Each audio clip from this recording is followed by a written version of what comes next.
brought to you by Silver Pumps.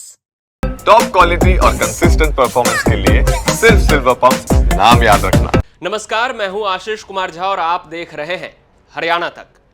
सोचिए, आप किसी लोन ऐप से ऑनलाइन 10,000 का लोन लेते हैं, फिर तय समय के अंदर आप उस पैसे को लौटा भी देते हैं।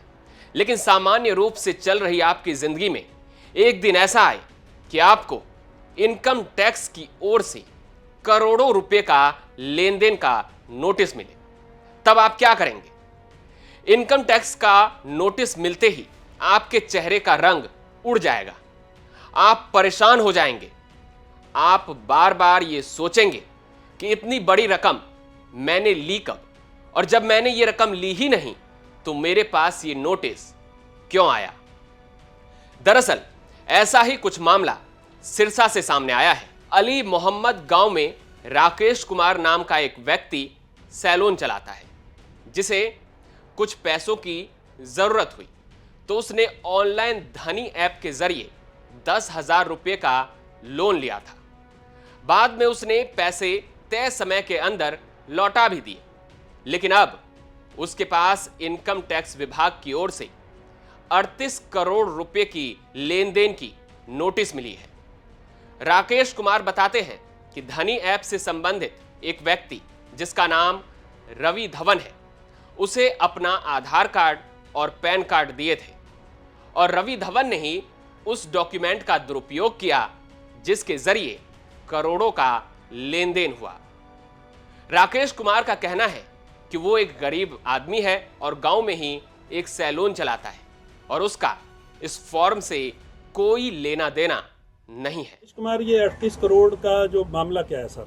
यो जी, मैं 10,000 रुपये का लोन लिया था धनी ऐप से, वहीं मैंने आईडी दी थी, वहाँ से घपला हो गया जी। तो वो लोन मैं क्लोज करा दिया। रवि धवन को नाम है, शिक्षा को लड़का है, बिना आईडी दी। मेरे गांव को लड़का है देवेंद्र कटोड़ है, बिना आगे आईडी दी, बिना देवेंद्र कटोड़ कोई कसूर को नहीं। तो रवि क्या काम करता है? वो जी लोन में ऐप में धनी ऐप में लागिड़ो जी। तो ना शिक्षा जी। तो आप गुड़गावा आपके नाम से फर्म खुली है? हाँ जी, आपका नाम, मेरा नाम खुल रही है जी। तो आपको क्या लगता है आपके डॉक्यूमेंट्स मिसयूज हुए? मिसयूज है जी। मैं गुड़गांव जाइए जी, 10,000 रुपया बे मतलब का लागे जी। अब सरसों कटन ला रहे बे पैसा को नहीं, अब फिर आना बे और लगन ला रहे जी। तो अभी जो आप इनकम टैक्स डिपार्टमेंट या पुलिस में गए, क्या शिकायत दी है पुलिस में आपने? और पुलिस तो बढ़िया दी है जी। नहीं, आपने क्या शिकायत कराई है? मेरे जी प्रमाण खातर कही अब बढ़िया इतना लिखे दे दियो कि इनकम टैक्स में जाओ, बटन तारी कार्रवाई चालू हो जाएगी। अब 9 तारीख को आपको लास्ट डेट है भरने की, हाँ जी। कैसे करेंगे? वो जी पुलिस ने लिख के दे दियो जी, वो बैठा जाके दे गया ना। तो अब इसकी जांच की मांग करते हो सारे? हाँ जी, जांच करवाओ जाएंगी, न्याय द्रोह के यहाँ करके।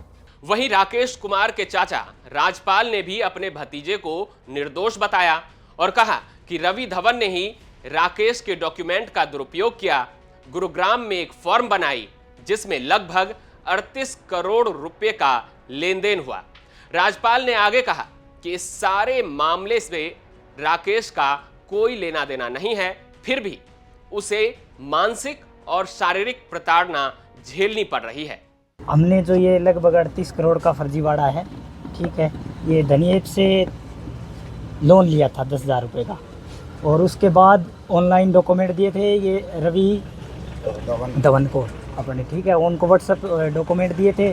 उसके बाद से ये फर्जीवाड़ा हो गए और इतना बड़ा फर्जीवाड़ा हो गया। आज 38 करोड़ रुपए का जो फर्जीवाड़ा मेरे नाम बोल रहा है सर भाई, राकेश के नाम बोल रहा है बेटे के, तो ये हम इससे निजात चाहते हैं। बार बार इससे बीच में 2020 की बात है, एक बार क्राइम ब्रांच लेके भी गया इनको गुड़गांवा और वापसी छोड़ के गया, लेकिन अभी तक उसके बाद दोबारा से नोटिस आने शुरू हो गए हैं और हम इस फर्जीवाड़े से निजात चाहते हैं।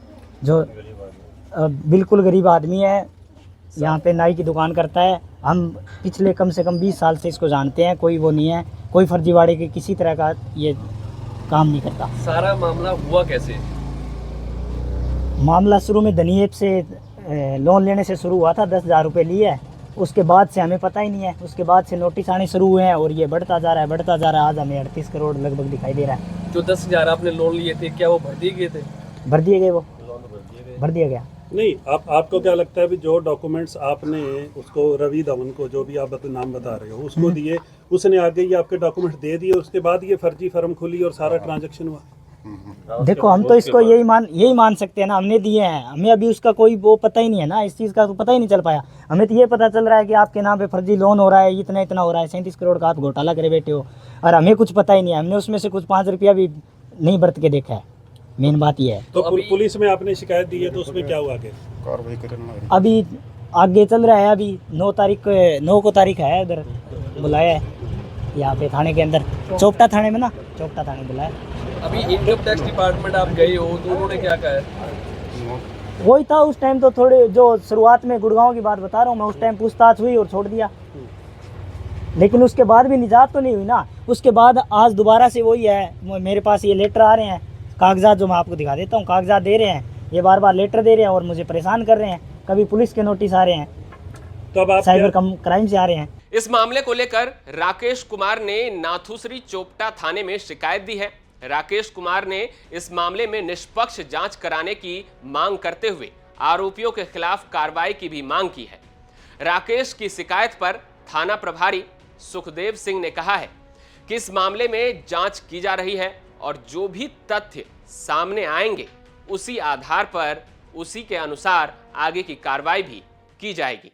जी, राकेश कुमार अली मोहम्मद से उन्होंने दरखास्त दी है कि मेरे जो डॉक्यूमेंट्स हैं, पहचान पत्र जो भी हैं, उनको मतलब इस्तेमाल करके गलत तरीके से कोई फर्म बना के और ये कार्रवाई की है, जिस संबंध में हमारे पास परिवाद आई है, जिसकी हम जांच कर रहे हैं। जांच में जो भी फैक्ट आएंगे, तथ्य आएंगे, उसके हिसाब से कानूनी कार्रवाई की जाएगी। तो उसने अपनी शिकायत नहीं पाया, गुड़गांव के कुछ लोगों ने उसके दस्तावेज का गलत इस्तेमाल करते हुए फर्जी फर्म बना करके ट्रांजेक्शन की जी, उसके बारे में भी जांच चल रही है। जो भी जांच में सामने आएगा, फैक्ट आएंगे, उस हिसाब से कानूनी कार्रवाई करेंगे। क्या शिकायत दी गई है राकेश कुमार की तरफ से? राकेश कुमार ने यही शिकायत दी है, भाई मेरे 38-39 करोड़ का नोटिस मिला है, जिसका 9 तारीख को मेरे को जवाब देना है, जिस संबंध में मतलब मेरे जो डॉक्यूमेंट्स है, पहचान पत्र जो भी डॉक्यूमेंट्स है, उनको गलत तरीके से इस्तेमाल करके मैंने इस प्रकार के कोई भी लोन या कोई भी चीज़ नहीं ली है। किसी और ने फर्जी तरीके से फर्म बनाकर और ये डॉक्यूमेंट्स मेरे यूज़ करके गलत तरीके से और ये कार्रवाई करी है, जिसकी जांच हम कर रहे हैं। जांच में जो भी फैक्ट आएंगे उस हिसाब से कानूनी कार्रवाई। बहरहाल देखना होगा कि पुलिस की जांच में क्या निकलकर सामने आता है। हालांकि बिना सोचे समझे अपने डॉक्यूमेंट किसी को देना किसी को भी भारी पड़ सकता है। हरियाणा तक भी आपसे अपील करता है कि अपने डॉक्यूमेंट ऐसे ही किसी अनजान व्यक्ति को ना दें, नहीं तो आपके साथ भी फर्जीवाड़ा हो सकता है। इस वीडियो में इतना ही। बाकी हरियाणा से जुड़ी तमाम खबर के लिए देखते रहें हरियाणा तक।